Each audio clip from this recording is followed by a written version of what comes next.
Hello, everyone. Welcome back to Crypto Cash. Thank you very much for joining me here today. I hope you're having an amazing day. And this is your one-stop shop for cryptocurrency analysis, among many other things. Now, before we take a look here at Sandbox, I need to preface, I'm not a financial advisor. This is for educational purposes only. I have years of trading experience, and my goal here is to help you trade for a lifetime instead of just for one day, to kind of, teach you to trade for, as long as you can successfully do it. Obviously, there's a lot of factors involved, but the things that I utilize here today, you can follow and consider subscribing as well to my Patron account.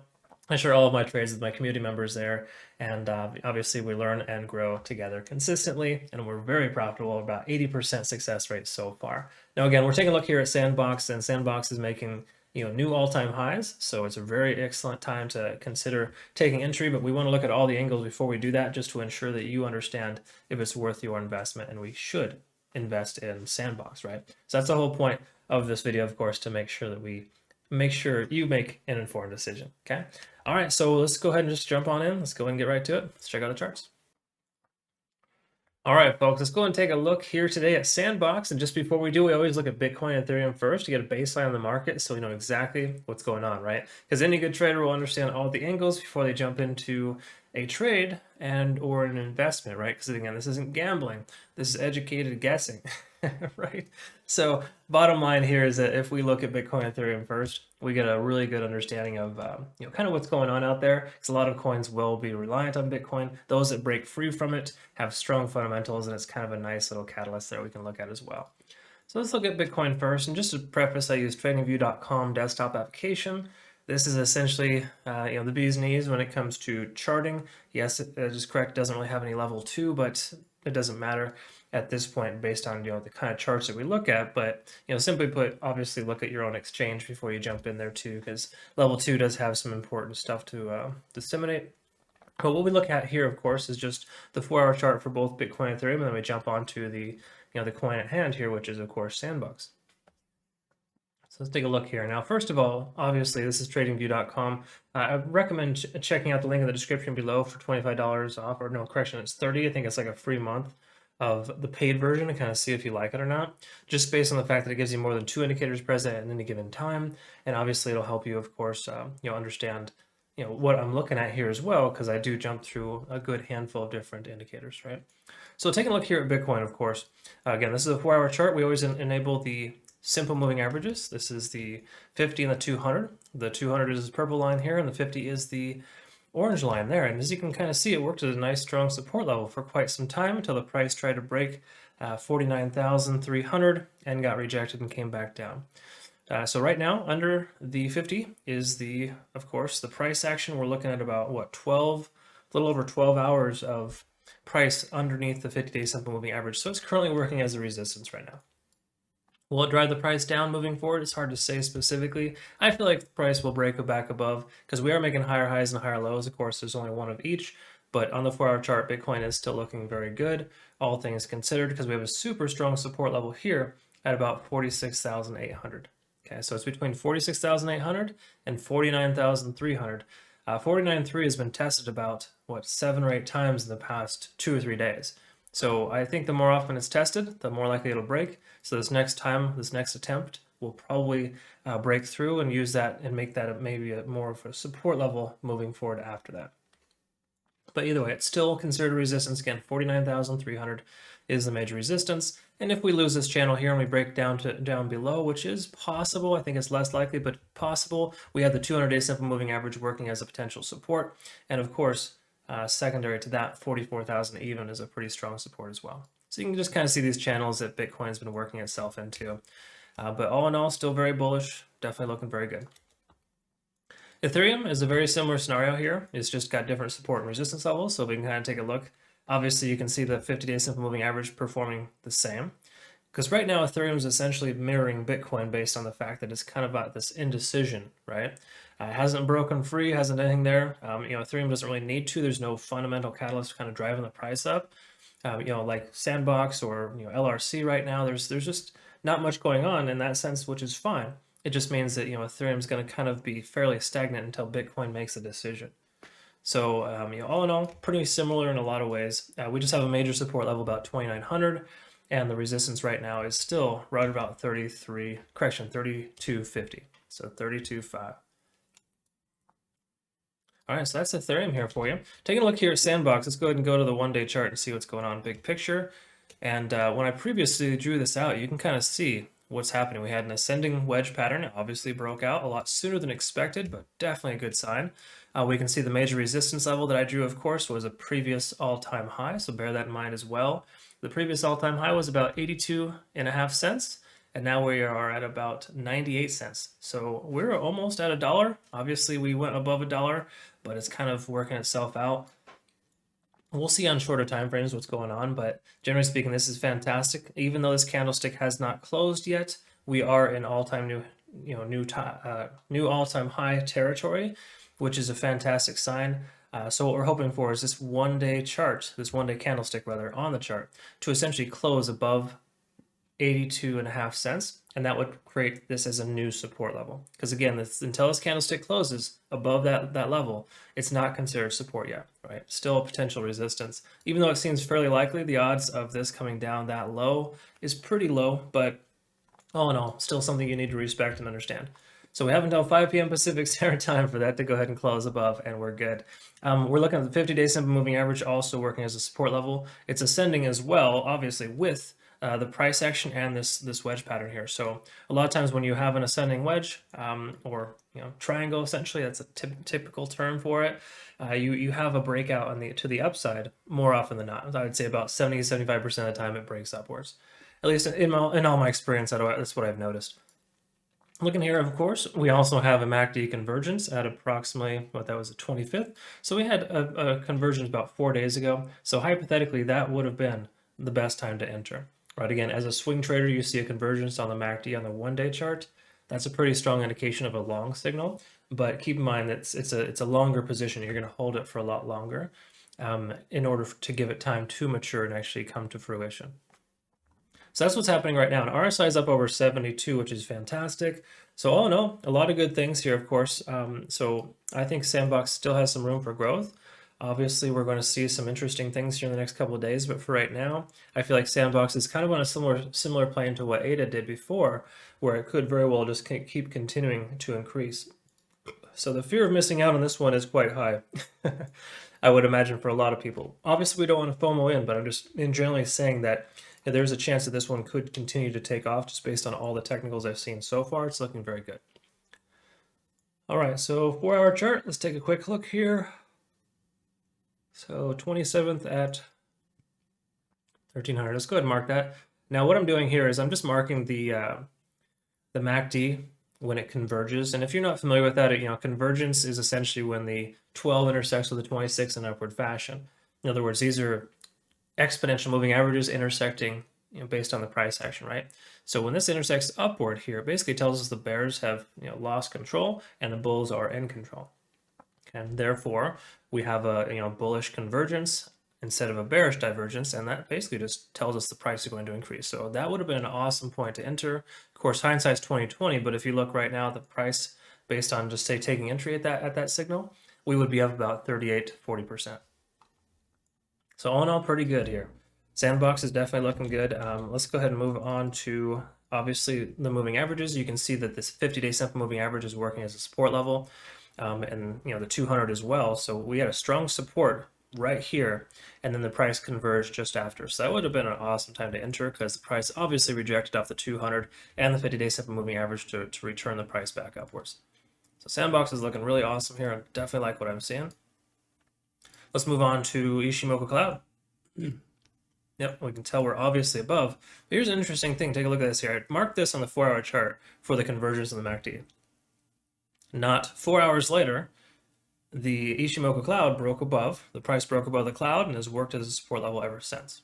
So if you are new to the channel or new to the cloud in general, when it comes to Ishimoku Cloud, first of all, when you enable it, disable the first 5 lines, right, or the first 5 indicators, because it gets real messy if you don't know what that's telling you. I would just recommend keeping it simple. Use the cloud only because it's really beneficial. It's very similar to the MACD in a lot of ways, where it'll give you buy signals because when the price goes above the cloud, it's considered a long position. When it's under the cloud, you're ideally going to short. Obviously, you don't want to short into a into a bullish pattern here, but generally speaking, yeah, you can see the price above it jumps up, and when it's below it stays below. So right now, with us being above the cloud and above this potential support level of about 82.5 cents, we're looking very good here. Now, granted, the price might retrace back down because we have a strong standard deviation there between likely the VWAP and the current price. We'll look at that on the 15-minute chart, but before we move on, just note that the price being above the cloud is a very good sign. So we're in good shape there. Let's also take a look at TD sequential, see if we've reached a state of exhaustion. Yes, we have. And if you're new to this here, TD sequential is really awesome because what it does, it takes the current candlestick and looks at 4 candlesticks prior, right? And if that fourth candlestick before is lower, then it counts up. The inverse applies as well. In other words, here you can see this one here. This one is obviously higher than the fourth previous candlestick. Therefore, it starts counting. And as it continues up, that basically tells us we have that bullish momentum, that bullish trend. And we've had 9 hours up to this point, up to this ninth candle of bullish momentum. Now, typically when you have a 9 on TD sequential, that's sign for reversal. That means that the price could very well retrace back down after the fact. Now, this candlestick is higher than the fourth previous, so it's still counting up, or essentially, no longer counting. It's in overtime.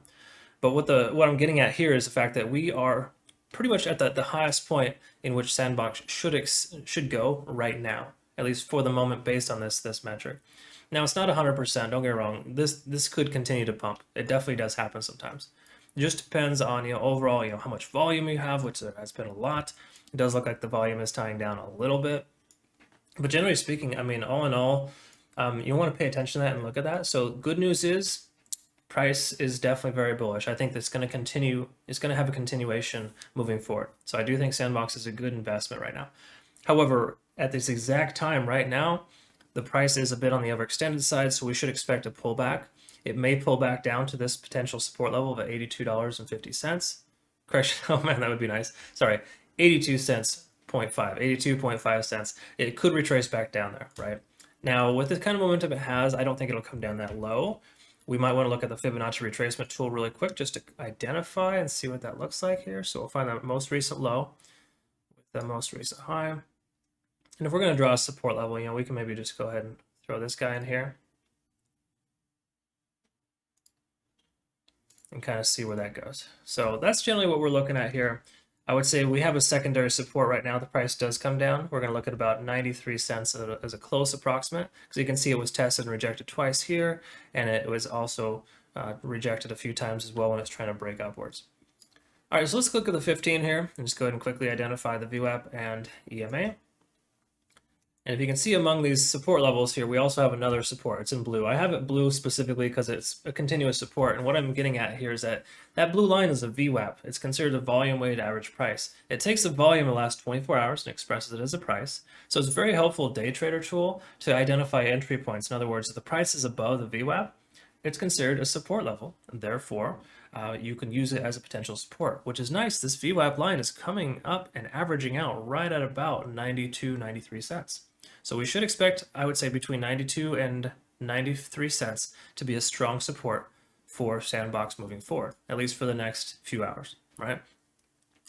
Furthermore, the EMA line here is this red line. That basically gives us an exponential moving average. I use the 15, it's the EMA 15. You'll see the default is 9 and 20 oftentimes. I just split the difference and use one indicator instead of two. It makes more sense, less noise on the screen. Because ultimately, when you're trading or you're looking at charts, you do not want to have just a boatload of indicators, right? Some people pride themselves on how tricky they can make the screen look so they can confuse you, but none of this stuff really makes any sense or is very beneficial if you use it all at once, right? I mean, that's just very convoluted. So I highly recommend only utilizing two indicators present on any given time. Me, it's EMA and VWAP on the 15-minute chart. Obviously, you always have RSI and MACD enabled. You just enable or disable viewing it. That's what I do. It's always present. But above and beyond that, you always have only two indicators, right? So the 50 and the 200-day simple moving average for the 1 day and the 4-hour chart. The 1-hour chart, Ishimoku Cloud and TD sequential. 15-minute chart, VWAP, and of course the EMA to make sure you understand kind of what's going on with the momentum and if you're above or below support. So ultimately what I look for is I look from the 1-day chart down like we've done so far. In fact, I utilize this in my trades all the time. And I share my trades with my community members too, so link in the description below for that. If you're interested in kind of following along the same trading style, I provide entry points, best practice. Obviously make sure you understand sell targets, profit targets too, but I'm utilizing swing trades, day trades, the whole 9 yards, so you can kind of follow along. But what I'm looking at here, the icing on the cake for me, is the EMA and VWAP. In other words, we can verify the prices over VWAP right now. So it's still a potential good entry point, right? In that one sentiment. The other sentiment is, of course, the EMA. And when you see the price bouncing off EMA, so you see the price coming over here and it keeps continuing upwards, that is a consideration of the fact that the price is very bullish. Now we're losing, right now we're potentially losing EMA, right? So on the 15-minute chart, again, you got to be kind of patient. You want to wait for this candlestick to close, but in 4 more minutes, this candlestick will likely close below. Therefore, we should see the price continue back down to test one of these 2 support levels. Okay, so that's kind of what I look for. So right now, it's not a great entry, but don't get me wrong, it's still a good entry in the big picture. I feel like the swing trading potential for Sandbox is good. So if you're trying, planning to hold for a few months, then you're probably going to be in pretty good shape here. Because especially if and when Bitcoin passes 50,000, I think we're going to see a strong convergence on Sandbox. It's going to pump again, likely very strong. A lot of other coins will do that too. ADA, BNB, LRC, a lot of these other ones are going to continue taking off because they're making new all-time highs. BNB isn't quite there yet, but it is getting close. But what I'm just trying to get at here and drill home is the fact that we want to be careful not to just jump right in here. Preferably, the price comes down to about 92, 93 cents, and then we consider taking entry if the support level holds. If it doesn't hold, we look for the secondary support of about 82.5 cents, the previous all-time high, and see how that responds. But good news is we've got 2 nice support levels at this present time. And if 92, 93 cents holds, then I would say add to your position and or consider taking a position. One last thing to look at as well is the deviation between VWAP and the price action. So if we just take the highest point and look at that, that is about 12, 13%. And what that means is when there's a deviation between the VWAP and the price action over 10%, it's usually a concern because of the fact that the price will likely come back down. As we can kind of see back here, if we look at this, 11%, over 10. Highest point, almost 12%. So every time there's a pump and it comes up and the distance between the VWAP line and the price action gets over 10%, then you'll commonly see retracement, which we see here. It's not major, right? But the price is coming back down. So there's a potential that this price could continue back up and continue swinging upwards, right? Again, just be careful. The fact that we are losing EMA here so strong and heavily leads me to believe that we might be looking at a retracement down to the current support. Okay, because again, we looked at the Fibonacci retracement tool, and this is one of the lines that they gave us, which is perfect because obviously it's previous resistance and a current support. So I think that 93 cents will hold fairly strong if the price comes down. And on top of that, though, again, icing on the cake, the VWAP line is essentially syncing itself up with that current support level. So we've got 2 nice support levels there. So if all goes well, in fact, this is what I would prefer because I like to buy the dips when we have confirmation. I would like to see the price come down here to 93 cents, kind of average itself out, and then consider taking entry when the price stays above VWAP and gets back above EMA. That's an ultimate confirmation for me, and I prefer to wait 30 minutes too. So if you can try to steel yourself to wait for the price to stay above and to have like just say 2 green candlesticks closing above that line, then you're going to be in pretty good shape to consider moving forward. Because then what it does, it tells us that the bulls are in control when you have 30 minutes of confirmation above EMA and VWAP. Just something to look for. So hopefully you found benefit here and you do like what you see. Obviously, if you do, feel free to join my Telegram community. That's obviously just a free community that we can all learn and grow together. There's almost 800 members in there so far. It's been a good experience considering we started that 2 months ago. And of course, my Patron account as well. I started that 2 months ago also, and we're upwards of almost 50 members now at this point that are all finding great benefit. So check that out, of course, in your own time. It really helps me support the channel and keep videos like this moving forward. So thank you so much for your time here today. We'll look forward to seeing the next one. Have a good rest of the day. Thank you.